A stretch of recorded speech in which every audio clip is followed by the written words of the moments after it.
coming from. And, the second thing is just really, really take advantage of all the opportunities that you have, including right now, right here. Because, a lot of students, be it community college for 4 years, don't get to travel like this. You know what I mean? The young man who's sitting next to me, he's 25 years old. I didn't get on a plane until I was 24. That's half my life ago. You feel what I'm saying? And so I couldn't imagine. Back then, California seems so far from the East Coast today. And so this is an incredible opportunity, but your responsibility now is to share this with as many people as possible because y'all are leaders. You know what I'm saying? And, the last thing I want to say, because I want to hear your voices, is, if you haven't figured out what you're passionate about yet, but I'm assuming that you're working on that, am I right, Charles? Yes. Whatever you feel like you're one or two or three, yes, certainly have. We're not just relating the periodic table to, we was talking about how black kids, we always get taught in STEM by white teachers, myself included. And so, and white women who barely even know the subject, really. And so I was telling them that in the hour that she tried to explain how to make electron configuration, I did it in 5 minutes by relating it to the hood, because I'm talking to people from East Oakland who has a certain understanding of the way, but she took a whole hour to explain something I did in 5 to 10 minutes or whatnot. As she doing the lesson, I'm writing it out with the one. As soon as the class was over, I showed it to him, took 5 minutes to explain it, and it was gone. But just use who you are and what your background, where you're from, to really do whatever it is you're doing. I would not, I used to kind of feel like I was stuck in the slum and didn't really know how to use my background to get to another level. But now I'm prideful. I hashtag hood geek all the time, because that's just hood geek.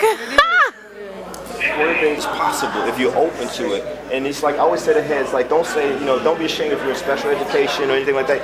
You're special, so your education is special no matter what level you are, but are you going to strive for excellence from there? You know what I'm saying? How do you take it to that next level? That's important, you know what I mean? Early age, because of what I was exposed to, I fell in love with the Spanish language. Yo hablo español, And it's like, but I realized, you know what? I know I've learned who I am, but I also have to be a bridge builder to different communities. This is familia. As they were saying last night over and over again, Hispanic Heritage Award.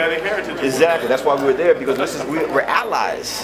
You know what I mean? We have to see each other as allies, not like we're competing. We work together. How do we bring people together? You feel what I'm saying? Bro, what the Haitians did was incredible, historically, worldwide. You know what I mean? I need to know that, because when I learned that lesson, it gave me a sense of pride in myself that anything is possible. People can empower and free themselves. Am I right, brother? Frederick Douglass, you need to Christoph, Buchmann, to something. That's right. Part of the diaspora history. That's right. And why is it important? Let's talk about pop culture for a second. I'm a lifelong hip hop fan. You know what I'm saying? What's the 5 element? What's hip hop, y'all? Who created it? Where did hip hop come from? black people created from the. Just black people? Not black people, sorry. Just black people? I'll give it to us for Latino. So pretty much the lower class created it out of the situations that they were dealing with. Right. It was a way for them to tell their story. That's right. Right, but through music. That's right. So it started out through poetry. It actually started way, way, way back in the Black Renaissance, because all that stuff was pulled from there. It's huge, yo. It's huge. Black and Latino people, African American, West Indian, and Latino in New York, Latino, African American on the West Coast created what became known as hip hop. If you go back to the 1940s in Californian culture, the graffiti on the walls, the way you actually dress, zoot suiters, a lot of Latinos, they actually had something called the zoot suit riots or rebellions. You know what I mean? They were wearing baggy clothes. They had their own style. That's hip hop. You know what I'm saying? If you go to, say you go to Mexico and you see all the wall carvings, isn't that a form of graffiti? You know what I mean? But you also take it to Africa. You know what I mean? You can't keep saying the same stuff we heard 10 years ago, 15 years ago, 20 years ago, 30 years ago. You know what I mean? Y'all all born in the 90s or late 80s? All of y'all here? Yeah, 81. 81, 80s and 90s. I'm the oldest. That's all right. That's Okay. You're still young. That's a beautiful thing. You born in the 80s and 90s? 89. Y'all should not be talking like you were born in the 70s, the 60s, the 50s, the 40s, the 30s. You know what I mean? We need a new vocabulary. You know what I mean? What are y'all going to call what it is now? You see the group of young people say, you know what, Black Lives Matter. We're going to call it that. You know what I mean? Someone had the vision and said, we're going to name this thing. So a leader changes the direction of the conversation, creates a new vocabulary. Number 2, if you're a leader, you support or belong to or create an institution, organization, business, that services the communities that you claim to represent. If you're a leader, you support, join, or build an institution, organization, business that supports the communities that you claim to represent. What do the communities need? We need resources. We need services, we need information. We need resources, we need services, we need information. You know what I mean? What do I go to get? How do I get into the Peralta system? How do I get a GED? Does the Peralta system offer a GED program? What if I'm a young mother, young father? Is there child care? Where's the free child care? Is there a breakfast program? You know, where can I get free some health care? You know, stuff like that. Those are things that I get asked. Don't y'all get those questions a lot too? Yep. If you're a leader, you gotta be ready to respond to those questions over and over again. You know what I mean? Or belong to an institution, organization, or business that provides that to that community. You know, number 3, if you're a leader, you got to be accessible to the people that you claim to represent. Are you accessible? You know what I mean? I'm gonna give. My email is kevin@kevinpowell.net. People always say to me, "Well, what's your real email?" That is my real email. I got one email. Do you respond to it? Yeah, I respond to it. Who else is gonna respond to it if I don't respond to it? Because the number one thing I got from people when I was coming up as a youth is that all the people who claim to be leaders are not accessible to the people that they represent. My email is kevin@kevinpowell.net. 718-399-8149. 718-399-8149. Y'all can reach me. What's the big deal? You know what I mean? If you're really about the people should be able to touch you and feel you, you know, and know that you exist, you know, and that you're a real person. That's why when I was up there at one point, I said, don't a leader, she or he, since we're equals, women and men, you don't go around calling yourself a leader. You just do the work. You do the work. As a leader, well, I think leader, Sana's known me a long time. I've never even heard it come out of Sana's mouth. We don't say, well, you know, fellow leader, you know what I'm saying? Like that kind of self-importance. It's like what the congressman said up there. People say, well, Kevin Powell, what do you do? I help people. I help people. Are you, Dennis? Hey, pleasure to meet you, brother. Just help people. You know what I'm saying? When we was in Oakland, last time you was in Oakland, the brother was outside, remember, asking for some money? Oh, yeah. We just like, order whatever you want. That's right. Just like, go in here, order whatever you want, we got you. Help people, man. And then I think, you know, something you said, I actually want to step back to.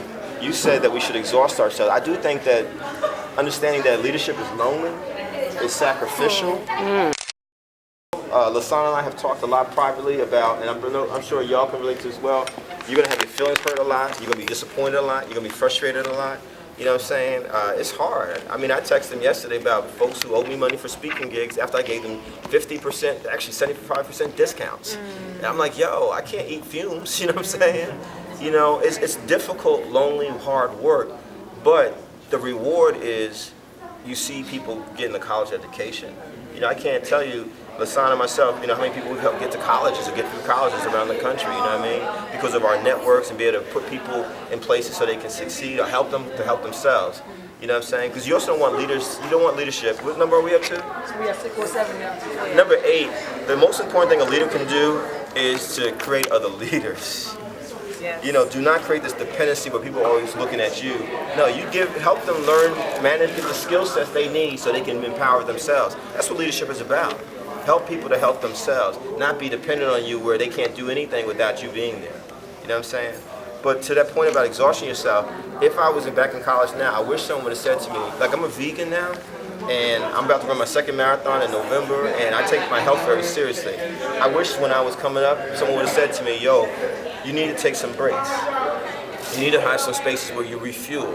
You need to exercise. You need counseling. You need therapy. Recharge your battery. You got to recharge your batteries.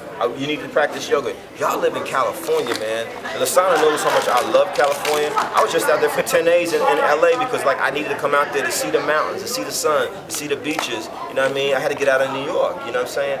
Take care of yourselves as you're doing this work. We need you. Don't stop. You know, but make sure you build into every year of your life, which I wish someone had said to me when I was younger, like, yo, something that's for you. That's why I ended up in Hawaii for 15 days a couple of years ago. You know what I'm saying? I was like, this is like paradise, son. This is incredible. You know? So make sure y'all do stuff. Like, y'all love music, right? Right. Do y'all love dancing, partying? Let me tell you, when I was in college, we were so serious and uptight about being leaders. We would go to parties on campus and we would just stand there like, look at these people dancing. They're decadent. Man, that's crazy. You should be out there dancing with them too, you know what I'm saying? Because that's when you start to think you're above the people you represent. What's wrong with having a good time? Because it allows you to release stuff. You know, last night after Hispanic Heritage Awards, we had dinner together, we were laughing and all that stuff, and then we went to a little party afterwards and we're dancing. You need that, you know what I mean? So you can be refueled for the work that we have to do, which is so, as you know, so hard, so difficult, you know what I mean? That's important. So I just laid out a lot of stuff that I thought about over the last 20 years of what a leader is. It's not a complete list, but it's stuff that comes to my mind, you know. Do y'all have any thoughts, feedback? Questions before we wrap up?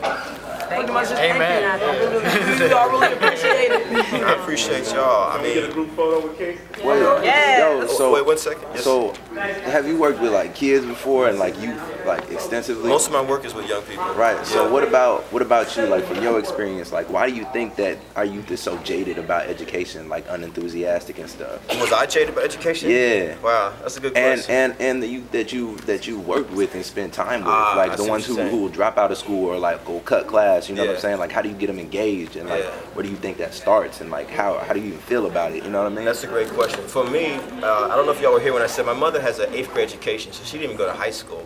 Yeah. But from the time I was 3 or 4 years old, she instilled a love of education for me, which is why my book is called The Education of Kevin Powell. So if it doesn't start young, very young, it's hard to instill that later on. It's going to have to be some serious intervention happening. You know, a lot of young people I work with, yeah, they think school is whack. In New York, New Jersey, where I'm from, kids have actually climbed out of the windows of public schools, literally jumped out the windows, like anything to get out of this classroom. Part of the problem is the public school system. I ain't gotta tell y'all, it's horrific. You know what I mean? But imagine you go into a school system where you're not learning anything about yourself, your community. You know, in my 12, 13 years of school, growing up K through 12, Black history was probably like 3 or 4 paragraphs. Latino history didn't exist. Native Americans were like animals, you know what I'm saying? Asian people didn't exist, you know, and so you don't even see yourself in the history. And I knew I wanted to be a writer since I was 11 years old. I didn't know that Black folks or Latino folks or Asian folks, anybody of color actually wrote books because it was not in my school system. So one, the education needs to be relevant to young people. They're not going to be into it. And then number 2, I'm going to say this as an adult, an older adult. I cannot vibe with older adults who do not have a healthy respect and love for young people. I don't think you should be working with young people if you don't love and respect young people. You know, there's things I can bring to the table, but there's also things, if I actually am an adult who understands that learning is lifelong, I got to remix how I even approach teaching. I'll give you an example. I'm an English person because I'm a writer. This is my 12th book. I used to teach, like substitute teach back when I was in college. I started off in the classes like trying to teach English the way I was taught. Here's the subject, here's the predicate, here's the noun, pronoun. Students was like, what's that, yo? You know what I'm saying? And then I realized, Kev, you're a lifelong hip-hop head. These kids are now growing up in this culture called hip-hop. You're born in the 80s and 90s. Even if you're not a diehard hip-hop head, you've been touched by it in some way. It's a different way of speaking. You don't have to even be a hip-hop head. If you got an iPhone, a Droid, the way y'all communicate is very different the way we were taught it. Am I right, y'all? Yes. You know what I'm saying? And so I realized, you know what? Let me start where people are. Let me speak the language where you are, and then I can get to the subject and predicate, nouns and verbs and all that kind of stuff. But if my whole approach is like, you either learn it my way, or you're not gonna learn it at all, and you're gonna fail, that's not real, that's not taking education seriously. Education should be a participatory experience. You know what I mean? Where, you know, you all feel like you're contributing to this thing. So one of the things that I do whenever I teach like a writing workshop or English class with young people, I was like, don't worry about your grammar, your spelling, don't worry about any of that. Just write a little essay and tell me who you are. And the most amazing stuff comes out of that. And then we work on all the other stuff, you know what I mean? Because that's, you know, I'm not going to condemn someone if Spanish is their first language or Creole is their first language, or they happen to come from an environment where, you know what, the way they spoke English may not be considered high English by someone else, but that's how they spoke in their community. You know what I mean? Just the fact that they're expressing ourselves, that's the most important thing. You know what I mean? It's like Lasana said, you have a lot of adults who the first time they see young people, they just condemn the young people for how they dress. Why would you listen to some adult that's talking to you like that? That adult is whack, yo. You know what I'm saying? So education to me is about love. Do you really want this person to reach their full potential as a young person? If you do, then you got to understand they got to be a participant in the educational process. Otherwise, it's not going to work, in my opinion. You know what I mean? It's crazy because I've had teachers who would kind of just, especially like in high school, where, you know, they'll sit you down and they're like the oracle of knowledge, and then like anything that they want to teach you, they have all the answers and you don't got it. But then when you go to college, you know what I'm saying? Or when I went to college, I started meeting people who are like, okay, well, here's the deal. I got some of the information, but I know I'm trying to get you to think for yourself. That's it. So like I'll pull it out of you and they'll work with you. Like I've had teachers like not work with me because like I communicate with them and stuff, but I was absent, but I still can't get my homework because, you know, the deadline and so and so and so and so. But actually, once I started going to Merit, it was different because professors was always like, yo, like, it's all good. Like, I'll help you out because they just want to see you succeed. That's it. It's not about the grade, and it's not about whatever the hell else it may be. You know what I'm saying? It's just about seeing you succeed. So they will help to cultivate knowledge in you, and like they want to hear what you have to say, and like what everybody else in the classroom has to say to build dialogue. And they're not just gonna bark at you all day, because it's a different type of learning. And like the stuff that I went through in high school, it wasn't learning. It was more so learning that like this ain't the way to learn. You know what I mean? And I don't know. I'm glad it changed, honestly. How many of y'all were like me? When I was a youth coming up, I had very low self-esteem because I felt like a lot of adults was always trying to destroy the psyche of young people. Did y'all feel like that? You had your hand up too? That's part of it, man. You know, it felt like it. You know, my family did the best they could, but there's, you know, a lot of stuff like, you know, well, you know, you be quiet because you're young or you don't know any better. Then you go to school, it's like your voice doesn't matter.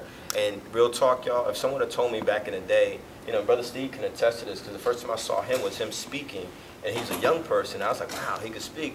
Back when I was rolling with him and Sister Soldier and other folks, they couldn't even get me out there to speak in front of people, because all growing up, but you may not know, this is in my book, I used to actually mumble, because I thought my voice was so unimportant that no one wanted to hear my voice. I would actually silence myself. You know what I mean? That's the worst thing we can do to young people, to make it seem like your voices don't matter. You know what I'm saying? Why would you do that? That's not education, man. That's like a dictatorship. That's oppression. And unfortunately, a lot of folks who get into education at the different levels, they don't really do it because they love young people, they want to see you succeed. It's a job, it's a career, it's benefits, you know what I'm saying? And, you know, y'all are like an afterthought to people. Now, luckily, you have people around you, you know what I'm saying, that actually care, but y'all got to be different, you know what I mean? And it starts now. Like, if you see someone younger, show them some love. You know, what's on your mind? What are you passionate about? What do you like to do?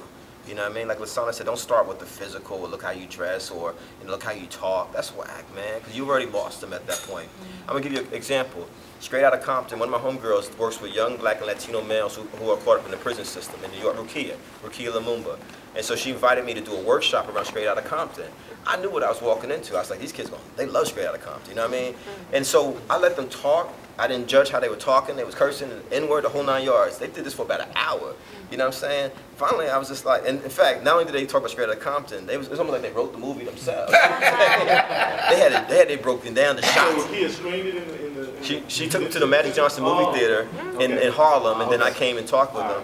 They also knew all the legendary drug dealers in New York way before they was even born, up to the president. Nicky Barnes, all them cats. And then they knew every part of Rikers Island. They could break down the floors of Rikers. This is a prison in New York. They knew every cell. Especially C-74. Exactly. And all the. And so what I realized is not that black and Latino people are ignorant. We actually are geniuses. Would y'all agree? Yes. But what happens sometimes is that our genius is limited to this certain space. We know every hip hop song on the radio. We know the inside and out of prison. And so I let them get that out of the system. I asked a simple question, y'all. I said, who created hip hop? They got quiet.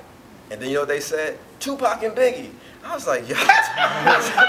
They 15, 16 years old. But they said, yeah, they said Tupac and Biggie created hip hop. I said, yo, no, that's not exactly. You gotta go back to the thing with Latino zoot suiters. That's the 1940s. Kool Herc came from Jamaica to New York in 1967. So how could Tupac and Biggie have created hip hop? You talking about it's over without condemning them? I was like, how you gonna call yourself something you don't even know where it came from? You feel what I'm saying? How you gonna represent something you don't even know where it came from? You know, and so it was really trying to help them build up themselves without saying y'all stupid, y'all dumb, y'all ignorant. You know, look at how y'all talk, y'all ain't bad. I wouldn't do that to anybody, you know what I mean? But I was challenging, you know what I mean? At the end, like, I got compassion, but the challenge is like, y'all need to think about this, you know what I mean? And what was sad, we had one young lady there, young Latina sister. She was 15, she just had her first baby. And she admitted, because one of the boys blew up her spot, that she had been smoking cigarettes through the pregnancy, the whole 9 yards. But this is the world we come out of. You know, if you don't know better, you're not going to do anything different. You know what I mean? So it's our responsibility to say, yo, there's another path here. You know what I mean? That's important. But it's got to come from love. Back to that word. Do you love the community you claim to be representing? You know what I'm saying? So. Any more questions or comments? So cool. Remember, he was thorough. Yeah. We'll give Kevin a applause.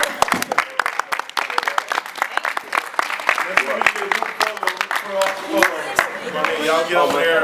Give me the camera. My email is kevin@kevinpowell.net. Somebody give me the camera and I'll take it. The students who would come next year, that they're not coming because of y'all.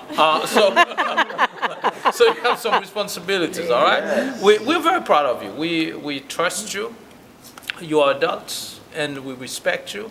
And so know that we have that trust in you, therefore, you act accordingly. But I was really, really proud of the way that I saw you engaged in conversations with people, really learning, because this is what this is all about. It's really learning and the growth that's going to happen because of the time that you spend here, the people you heard and the things that you did. You're not going to see it until about 10, 15 years from now. And somebody's going to be here in 20 years. She will have already known the city and all of that. I was talking about you, Brianna. So anyway, so it's going to be very easy for her. But for you all, many young people of your age have not done half of what That's you've right. done. Yeah. So congratulations.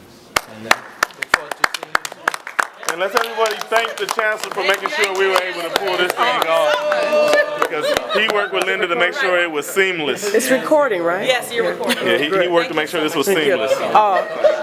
And you guys, I got the word from Tatiana that Congresswoman Barbara Lee was bursting with pride from you guys this morning.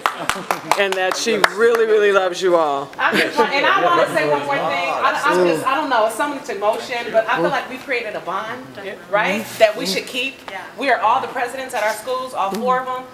We should meet and collaborate and team up. Teamwork makes so we're going to be stronger, right? We're together. That's right. And we already talked about, we got initiatives, we got stuff in the works. So we got to keep this momentum going when we get back home. And we got STEM. We got leaders. Okay, here you go. All right, y'all. So